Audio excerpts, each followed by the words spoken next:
Hello friends, welcome to my channel. आज के इस वीडियो में हम टेंस के बारे में जानेंगे कि टेंस क्या होता है। टेंस क्या है?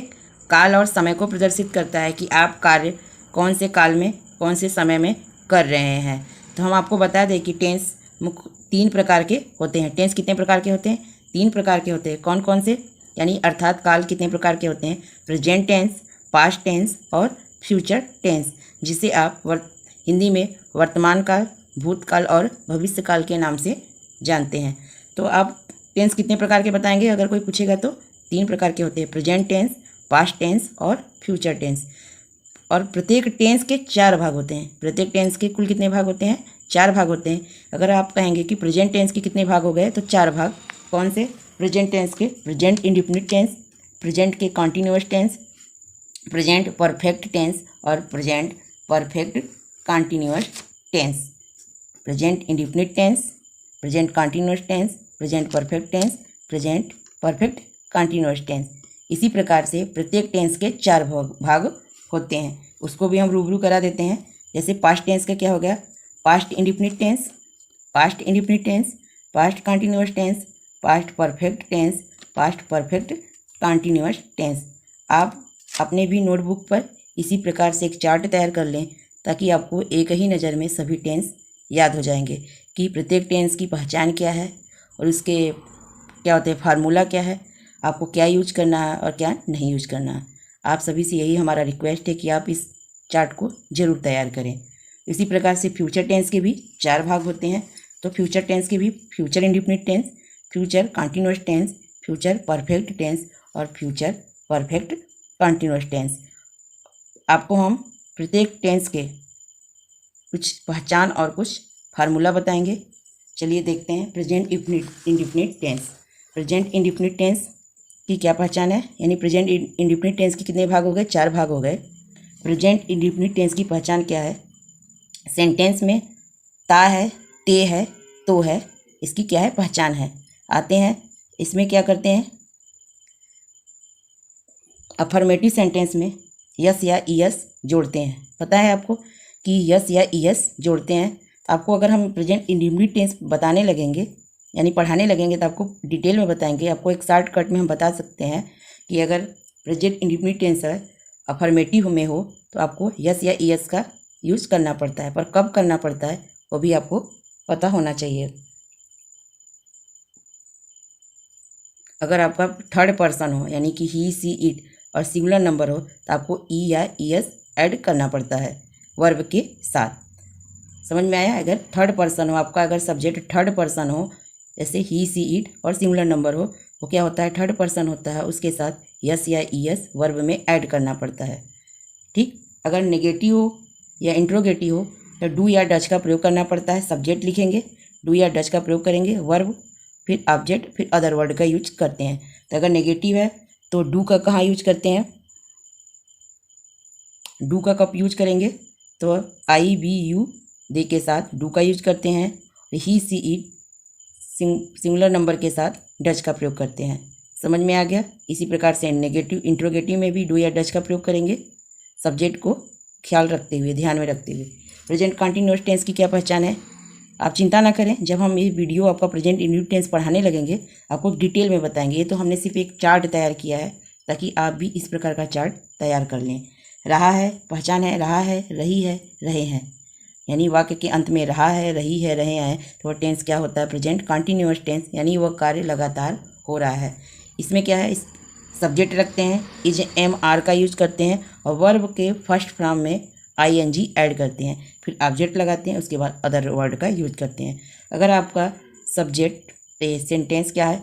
अफर्मेटिव है, तो ही, सी, इट के साथ इज का यूज करेंगे, आई के साथ एम का यूज करेंगे, और बी, यू और दे और प्यूलर नंबर के साथ, नाउन के साथ आर का यूज करेंगे, और वर्ब का फर्स्ट फॉर्म लगाएंगे, आईएनजी ऐड करेंगे, ऑब्जेक्ट लिखेंगे और अदर वर्ड। समझ में आ गया? नेगेटिव है तो इज, एम, आर के साथ नॉट ऐड करेंगे, फिर वही आपकी पूरी प्रोसेस यही होगी। इंट्रोगेटिव है तो इज, एम, आर पहले लिखेंगे, फिर सब्जेक्ट लिखेंगे, फिर वर्ब लिखेंगे, वर्ब के साथ आईएनजी ऐड करेंगे, ऑब्जेक्ट लिखेंगे। यानी आपको अगर ये आपको एक बार याद हो गया, तो आपको नेगेटिव हो, चाहे इंट्रोगेटिव हो, चाहे WH फैमिली का सेंटेंस हो, आप आसानी से ट्रांसलेट कर सकते हैं। प्रेजेंट परफेक्ट टेंस क्या है, इसकी पहचान क्या है? चुका है, चुकी है, चुके हैं, या फिर या है, ई है, ला है, ली है, ऐसे भी आता है। ये क्या होते हैं? Present perfect tense. इसमें पहले इसका फार्मूला क्या है? सब्जेक्ट लिखते हैं, हैज या हैव लिखते हैं। इसमें वर्ब का थर्ड फॉर्म, यानी आपका किसी भी टेंस का अगर परफेक्ट हो तो वर्ब का थर्ड फॉर्म ही यूज किया जाता है, या तो प्रेजेंट परफेक्ट हो, या पास्ट परफेक्ट हो, या फ्यूचर परफेक्ट हो, उसमें वर्ब का थर्ड फॉर्म ही यूज किया जाता है। तो क्या होगा? सब्जेक्ट हैज या हैव, वर्ब का third form, object plus other word. तो हम अगर सब्जेक्ट यानी सेंटेंस अगर सेंटेंस अफर्मेटिव में है तो हैज या हैव का प्रयोग करेंगे, पर हैज और हैव का यूज कहाँ करेंगे तो हम आपको एक बार बता देते हैं। लिख करके तो नहीं बता रहे इस चार्ट पर आपको हम वीडियो में ज़रूर बताएंगे। ऐसे ही आप ध्यान से सुन लें कि अगर he she it singular number के साथ हैज का प्रयोग करेंगे, he she it singular noun या नंबर के साथ हैज का प्रयोग करेंगे, और I we you they plural noun के साथ हैव का प्रयोग करेंगे। एक बार आप नोटबुक में सुन करके नोट कर सकते हैं, नहीं तो अगर आप नोट नहीं करते हैं तो वीडियो में हम आपको ज़रूर बताएंगे, एक सेपरेट वीडियो बनाएंगे, ठीक है। तो सब्जेक्ट हैज या हैव, वर्ब का third form, object plus other word. Present perfect continuous tense यानी कि पूर्ण हो रहा है और लगातार कार्य जारी है। इसमें क्या है? रहा है, रही है, रहे हैं। तो इसमें तो देखिए आपको कंटिन्यूअस में भी रहा है, रही है, रहे थे, प्लस इसमें क्या होता है कि आपको समय भी दिया रहता है, समय भी दिया रहता है। रहा है, रही है, रहे हैं, प्लस समय भी दिया रहता है। और उस समय के लिए हम क्या यूज करते हैं? सिंस या फॉर का यूज करते हैं। आपको हम वीडियो में बताएंगे कि कब सिंस यूज करेंगे, कब फॉर यूज करेंगे, आपको ये भी बताएंगे। इसमें क्या है? इसकी एक्जिली और सहायक क्रिया क्या है? हैज या हैव, हैज बीन या हैव बीन है। इसमें वर्ब का फर्स्ट फॉर्म में आईएनजी ऐड करते हैं, ऑब्जेक्ट और अदर वर्ड। एक बार फार्मूला देख लेते हैं। सब्जेक्ट हैज या हैव बीन, हैज यानी अर्थात हैज बीन या हैव बीन, वर्ब की फर्स्ट फॉर्म के साथ आईएनजी, ऑब्जेक्ट अदर वर्ड। समझ में आ गया? नेक्स्ट टेंस बताते हैं पास्ट इंडिफिनिट के बारे में। पास्ट टेंस क्या है? पास्ट इंडिफिनिट टेंस में क्या है? या सेंटेंस के अंत में क्या आता है? या, ई, ई, ता था, ती थी, ते थे, ये इसकी पहचान है। आपको टेंस पहचानने के लिए ये सब याद करना जरूरी है कि इस तो फिर हम इसमें कैसे ट्रांसलेट करते हैं, इसका फार्मूला क्या है देख लेते हैं। सब्जेक्ट डिड, वर्ब का second form, object other word. पर हाँ, एक बात का ध्यान रखना, अगर सेंटेंस अफर्मेटिव में है, सेंटेंस अगर अफर्मेटिव में है तो डिड का प्रयोग नहीं किया जाता है। अगर सेंटेंस अफर्मेटिव में है तो डिड का प्रयोग नहीं किया जाता है। तो आपको हम बता रहे थे कि अगर सब सेंटेंस अफर्मेटिव में हो तो क्या करेंगे? अगर पास्ट इंडिफिनिट टेंस हो, अगर सब्जेक्ट अरे सेंटेंस अफर्मेटिव में है तो आपको डिड का यूज नहीं करना होगा, आपका वर्ब का सेकेंड फॉर्म वहाँ पर लगाना होगा। अर्थात सब्जेक्ट लिखेंगे, वर्ब का second form, object other word. अगर वो नेगेटिव में है तो डिड लगाएंगे। अगर सेंटेंस अफर्मेटिव में है तो वर्ब क्या होगा? वर्ब का सेकेंड फॉर्म लगाया जाता है, और ऑब्जेक्ट अदर वर्ड करते हैं। अगर सेंटेंस नेगेटिव में हो तो डिड नॉट का प्रयोग करेंगे, और वर्ब क्या होगी? फर्स्ट फॉर्म में। इस बात का हमेशा ध्यान रखना।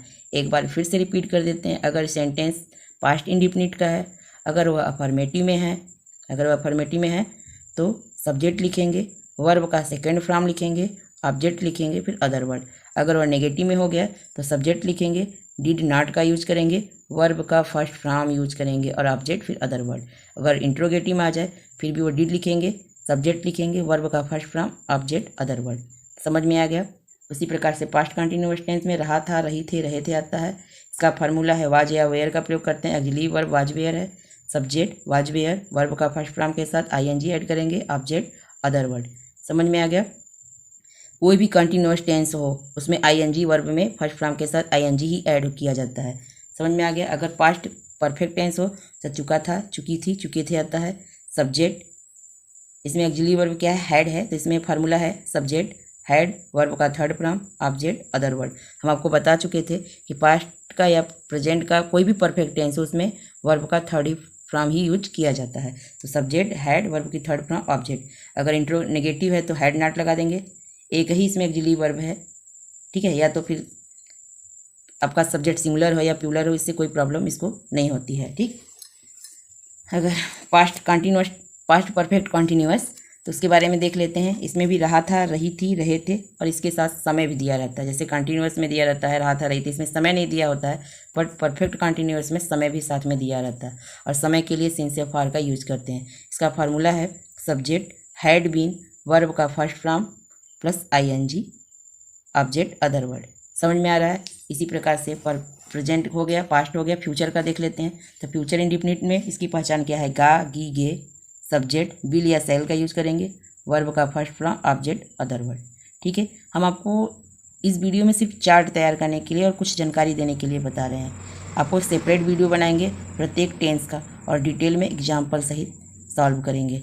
ठीक है, फ्यूचर कंटिन्यूअस टेंस रहा होगा, रही होगी, रहे होगे, सब्जेक्ट विल या सेल भी करेंगे, वर्ब का फर्स्ट फॉर्म के साथ ING ऐड करेंगे, ऑब्जेक्ट अदर वर्ड। ठीक है, उसी प्रकार से फ्यूचर परफेक्ट टेंस में चुका होगा, चुकी होगी, चुके होंगे।